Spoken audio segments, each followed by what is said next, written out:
Meet Derek. He was born in Accra, Ghana, where he enrolled in the University of Ghana to study psychology.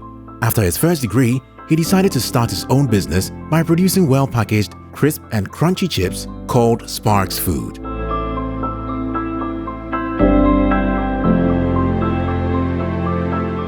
Sparkxxx Foods and Beverages started in 2017 with our first products, the Sprinkles coconut flakes, with some dried fruits inside. Initially, it didn't start with some dried fruits at all. I finished national service and the order of the day was to just enroll in a bank, enroll in some white-collar job, and try and start making a living immediately. I was obviously attracted by the offerings of some of these jobs, but the purpose of doing something by myself that would one day become a legacy, that would one day become a memorial to Ghana, was something that I couldn't sleep on, and I had to start working on immediately. We actually started production from my mom's kitchen, which we totally messed up every day after production, and got yelled at for non-stop hours. But in the end, it's about building a dream from any stage, any level that you are. You can build something. And so after explaining a little while, she got the hang of what we were doing, and then she kept encouraging us to continue. We would work from about 8 in the morning and finish around 2 a.m. again in the next morning. And we were still not producing enough for the demand that we were building. It took a while, and after a while, we started supplying many stores in different areas within Accra.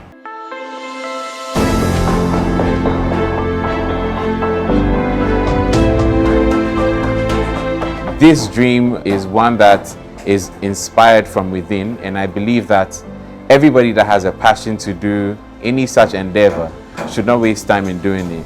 I feel like if you start on any level, even if you are not ready, if you start where you are, however you can, the key thing is to maintain the health of your consumer in your mind and be conscious about it.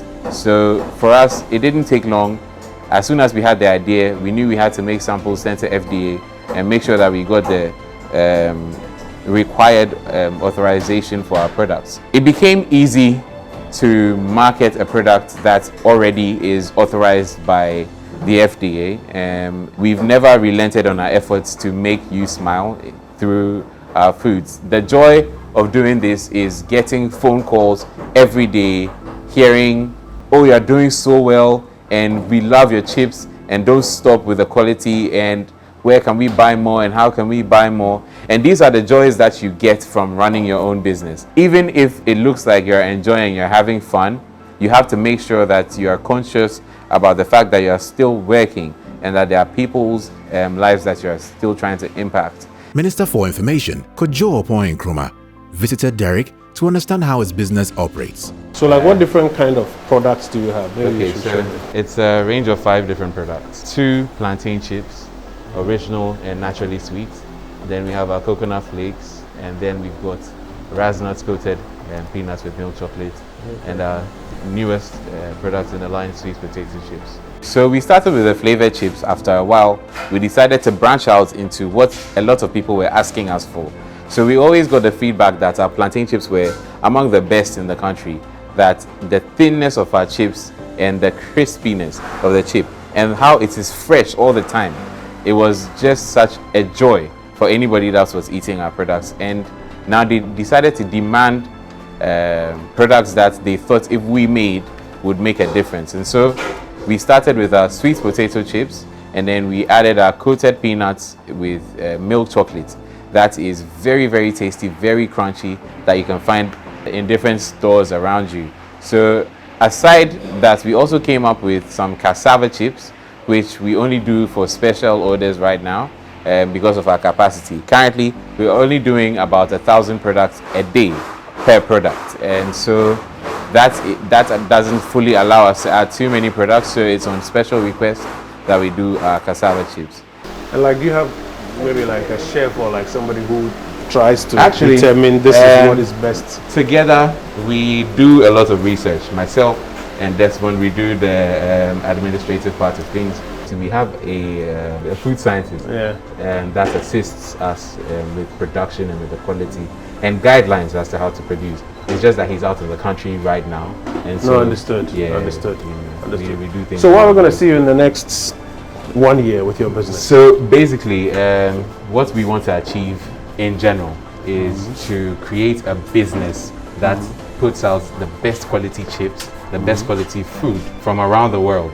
Basically, we want to be up there with the major brands from anywhere you can mention in the world, and we want to rely on our expertise in snack manufacturing to reach that level. I feel like the traditional exports have given us a niche, but I feel like we can, broaden that niche and add a few more products like plantain chips, like sweet potato chips, like our peanuts, like our coconut flakes, because Ghana has an array of raw materials that we can use to wow the world. And I believe in adding so much value to what we already have. So it always takes some learning, and there's a science about how we do our things. So there are specific measurements, there are specific applications, specific shaking times. So there's a lot that goes into it scientifically. It's not just like an informal plantain chips thing. I see. So what? You have your raw materials. Exactly. We bring in our raw materials every day after like careful selection. Okay. And we make sure that the best raw material comes over here, so that we end up churning out the best of products compared to any other products in the country. Okay. I see. And then once it's done, what happens? Once the frying session is over, it comes to a cooling chamber. After we've salted, after we've seasoned, it comes to dry off or cool off, and then it gets that crispy, crunchy texture that we're looking for. You can always try some if you want. I will when we are done. And then what? Then so from there we package, and we pack them into their individual packs. Okay. As you see, all branded with the names on. Yeah. And after there, it comes to the sealing machine where we seal for safety. So where did you get the sealing machine? Here in Ghana, or imported it? This we got here in Ghana. This was imported from China. And this we also bought from a company that imports from China. Okay. So this bag is resealable pack. So after any consumption or as much as you can eat, you can reseal, and then this is so that doesn't lose its its freshness. Yeah. Okay. Okay.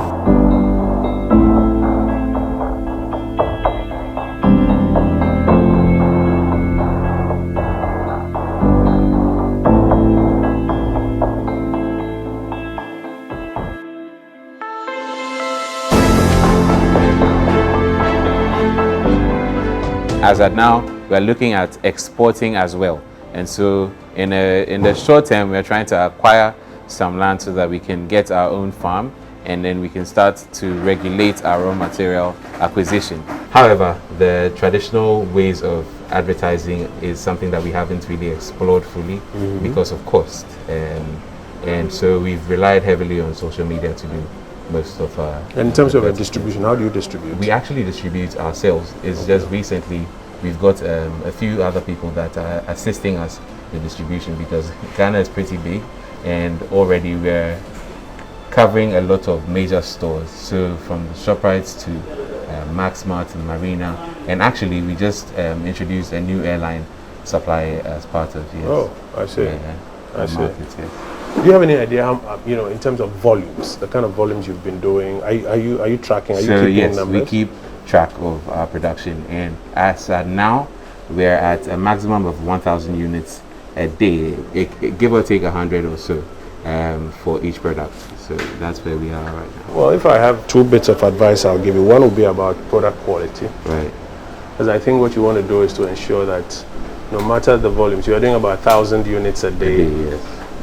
By the time you're at 4,000, 5,000, 10,000, 20,000 units a day, and then you have some of your materials or some of your products in stores, you want to ensure that product quality is not dipping. Exactly. And so at some point you need somebody who's going to attend to product quality for you, to pay attention and ensure that what I get when I buy a product here in Accra doesn't change from if I buy it in Lagos or if I buy it in Tamale or someplace like that.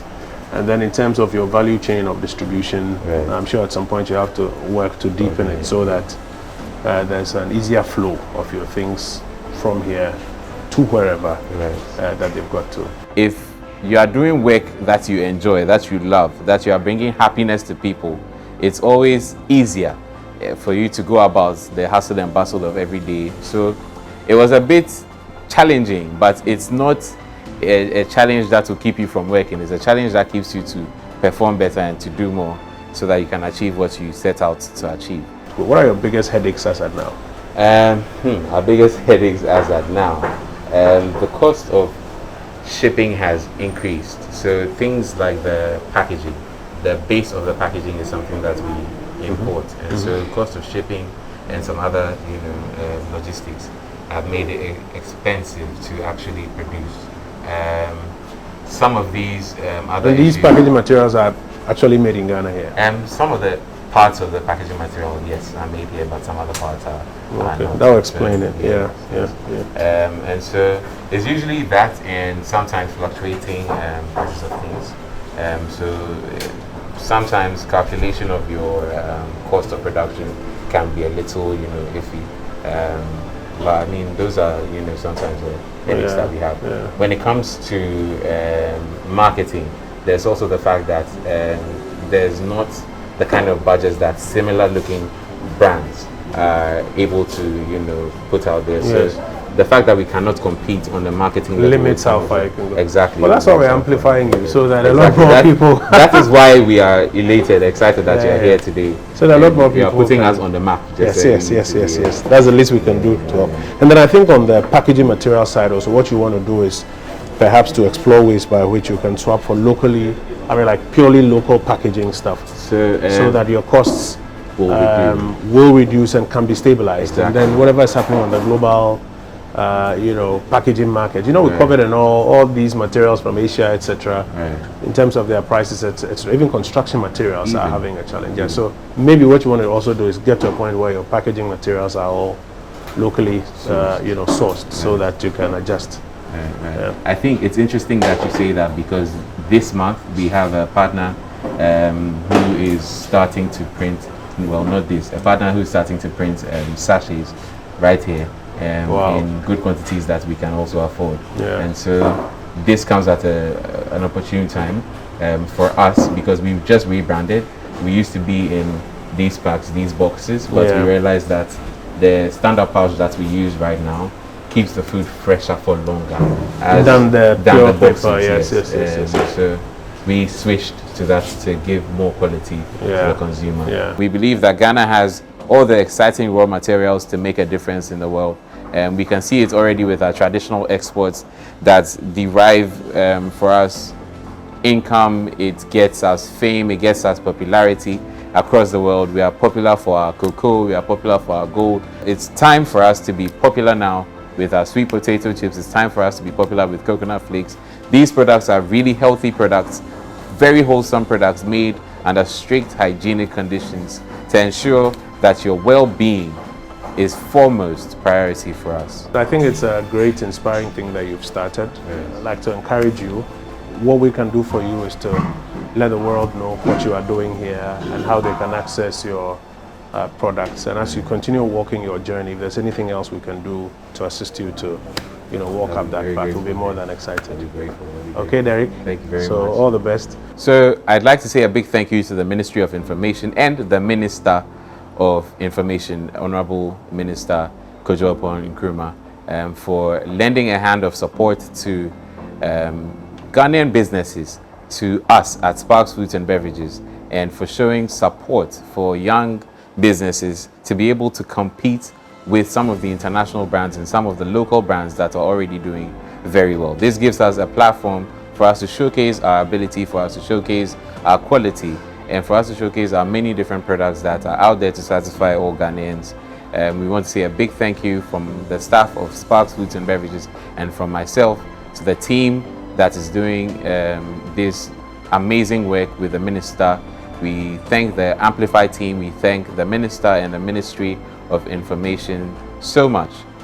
From our hearts, we say thank you and congratulations on the wonderful work that you are doing. Amplified, supporting young businesses, building people.